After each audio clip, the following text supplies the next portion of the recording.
Perek Yud of Nechemiah. The Jews yesterday, yes, well, it wasn't yesterday, but yesterday, as far as we're concerned, it was the end of the month of Tishrei, and they described at great length how things are troubling for them, but in the past they have always they have not always followed God's decrees, and that's sort of where we pick up in the middle of this admittance of mistakes and wrongdoing. And again, like we said, originally the Torah was read on Rosh Hashanah.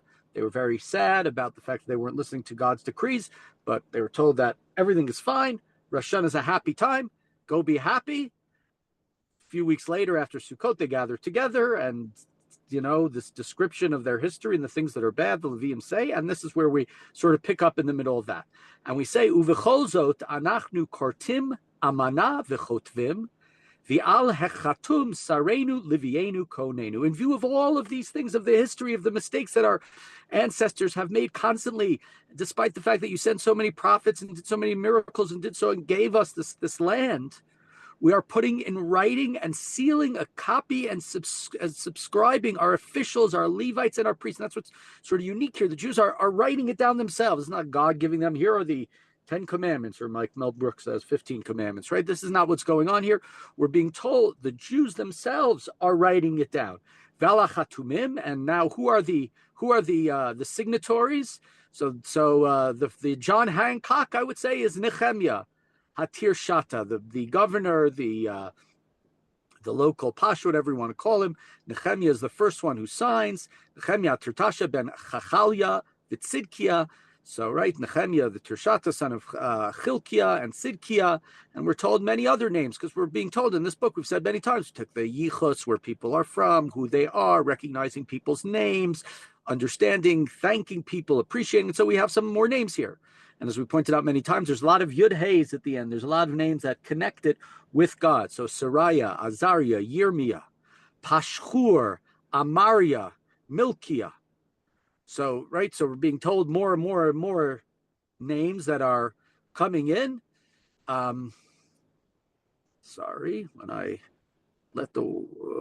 okay, now you can see me again for better or worse. Chatush, we're in verse 5. Shivanya, Maluch, Charim, Miremot, Ovadia, Daniel, Ginton, Baruch, Mishulam, Aviyah, Miyamin, Ma'azia, Vilgai, Shemaiah, Ela Kohanim. So we have the first, 8 or so verses after they say we're going to write down this covenant, we're pledging to take it. The Kohanim are the first ones who sign it. And then we're told in verse 12, the Halavim, the Yeshua ben Azaniah. We've had Yeshua mentioned many times over the last number of chapters, reading the covenants in the last, reading what the history and what Bnei Yisrael had done, talking about it.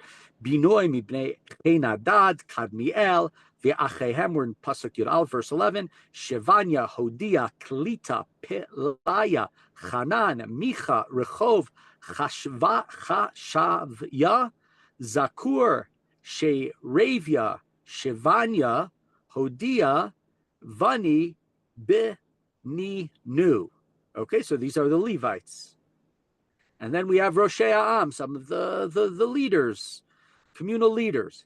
And we're in verse 15. Parosh, Pachat, Moav, Elam, Zuta, Bani, Buni, Azgad, Bevai, Adonia, Vigvai, Adin, Ater, Chizkiah, Azur, Hodia, Chashum, Beitzai, Charif, Anatot, Nevai, Magfiash, Mishulam, Chezir, Shei, Zavel, Tzadok, Yadua, Pilatya, Hanan, Anaya.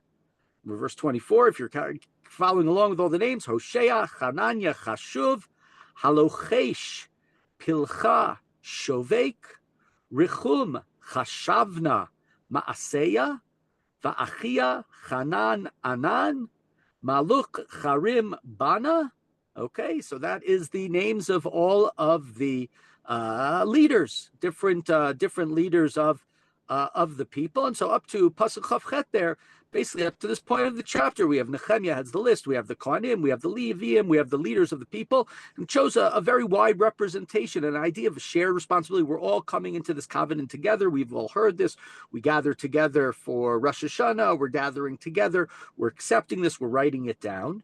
Okay, so this is up to this point. We have the names of the leaders of the Jewish people here at this time. Now we continue in verse 29. Usha'ar ha'am ha'kohanim ha'leviim ha'sho'arim ha'mishorim ha'nitinim v'chol ha'nivdal me'amei ha'artzot el Torah Elohim nisheim b'neihem v'notem kol yodei amivin. And the rest of the people, the priests, the Levites, the ones that were mentioned, the gatekeepers, the singers, the temple servants, all those who separated themselves from the people's land to following the teachers of God, their wives, sons, and daughters, all who knew enough to understand.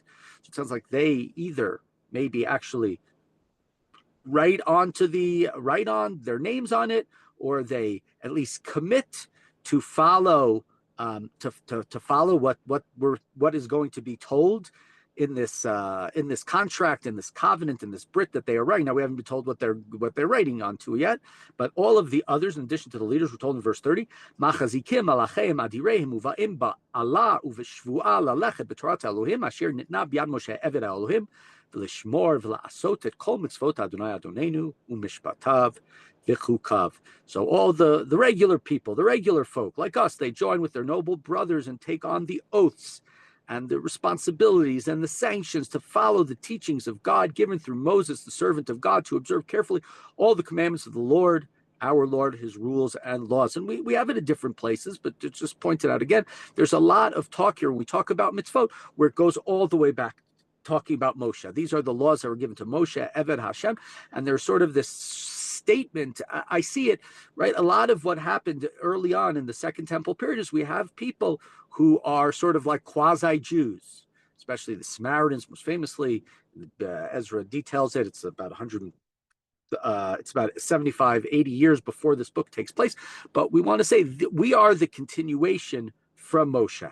These are the laws that were given to Moshe. We're not newcomers to the faith. This is, we have been returned, as was said in the Torah. We talked about that yesterday, where there were psukim in yesterday's chapter that worked off of psukim from Devarim. And so the emphasis here very, very much going all the way back to Moshe. We're the followers of Moshe. We're the ones who were given this land by God, not these other people who maybe they keep a little bit of Judaism with them. No. They continue verse 31. Vasher lo nitan benotenu la'amei ha'aretz vet benotehem lo nikach livanenu. Namely, we will not give our daughters in marriage to the people of the land, or take their daughters for our sons. So this is something we saw at the time of Ezra. You may remember it's alluded to also in the book of Zechariah. Zechariah, one of the three prophets of the Second Temple period. He's at the beginning when they're rebuilding the temple, and there's a whole discussion there about Zechariah and seeing dreams, and the clothing of the Kohanim are stained. And the understanding is that they're stained. The stain on the Kohanim, the stain on the people, is the intermarriage, the marrying with the non-Jews, which is not something, especially at a time, again, where we're trying to come back and we're trying to be the Jewish people who comes back, not some watered down version of the Jewish people. Continuing 32, V'amei ha'aretz ha'mevi'im et ha'makachot v'chol shever b'yom ha'shabbat l'mkor lo nikach mehem b'shabbat u'v'yom ha'kodesh v'nitosh et ha'shana ha'shvi'it u'masach chol yad. So in addition to marrying in the faith in order to, stay connected and stay,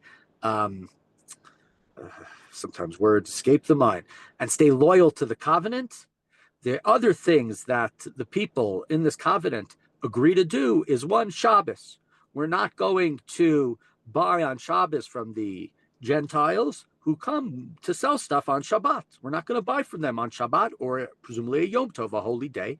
And also, they will follow the rules of Shvi'it, of Shemitah, in terms of not working the fields, and also of forgiving debts. Ve'emadnu aleinu mitzvot latet aleinu shlishit hashekel bashana la'avodat beit Eloheinu. And now this would be a fifth thing, right? We have intermarriage, we have Shabbat Yom Tov observance, we have Shemitah. So a fourth thing, we also take upon the obligation to offer 1/3 of a shekel yearly for the Beit HaMikdash, for the house of God. ללחם המערכת ומנחת התמיד ולעולת התמיד, השבתות החדשים למועדים לקודשים ולחטאות לכפר על ישראל וכל מלאכת בית אלוהינו. What are those going to go for? It's for the bread and the regular meal offerings and the burnt offerings and those for Shabbat and for the new months and for the festivals and for consecrations and sin offerings to atone for the mistakes that Israel makes and for all the work in the house of God. So all of us are taking on this tax, this third of a shekel, which continues throughout the Second Temple period. Even the aftermath of the Second Temple period, it's reported in Mishnaic sources and maybe even in Roman sources. I don't remember exactly that this sort of tax. At some point, the Romans seem to want to take the tax that the Jews get. The Jews continue to pay some sort of tax, we can put it, for hundreds of years from this time. The Hagoralot, in verse 35, Hipalnu al korban ha'etzim ha'konim alavim va'am lavi leveit Eloheinu leveit avotenu leitim mizumanim shana v'shana leva'er al mizbach Adonai Eloheinu kakatuv b'Torah. We've cast lots amongst the priests and the Levites and the people to bring wood offerings to the house of God by clans annually at set times in order to provide fuel for the altar of God, as is written in the Torah. We talked to earlier chapters about the wood that was given by certain families. So here it's we have it told to us again, the wood and the different items that are necessary to give for the Beit HaMikdash. Ulahavi at bikurei admatenu vikorei kol pri kolet shana v'shana leveit Adonai. And we undertake to bring annually to the first fruits of our soil and every fruit of every tree. So, right, we're bringing the bikurim, the first fruits. Mishnah Masechet Bikurim does a beautiful thing with the mitzvah of bikurim. We see it's important here. V'et bechorot banenu v'amtenu kakatuv b'Torah.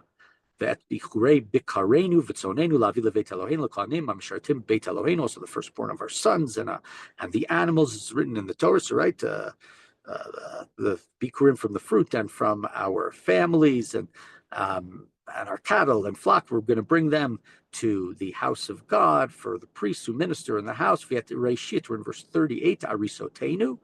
And what we call the mitzvah of chala, utrumotenu, and the truma, upri kol eitz tirosh v'yitzar navila kohanim v'lishkot beit Eloheinu maser ad matenu levim v'hem alevim ha'ma'asrim b'chol arei avodotenu. And the first part, right, we said the challah, the first part of the dough and the grain and the fruit of every tree and wine and oil. It's for the priests who are working in the temple, and tithes for the Levites who collect the tithe in all of our towns, subject to a royal service. There was also, some sort of tax, right, where the Persians are allowing the Jews to rebuild the temple, but they have their taxes also. V'haya hakohen ben Aaronim elavim ba'aser alavim va'alavim yalu et maser leveit Eloheinu ela lishkot leveit haotzar. And Aaron, the priest, Aaronite priest, right, this means somebody from the family of Aaron, descendant of Aaron, must be with the Levites when they collect the tithe, and the Levites must bring it up to the tithe to the house of God, to the storerooms of the treasury. So, right, and this is an important thing with charity generally. You need to have multiple people know about it so that things aren't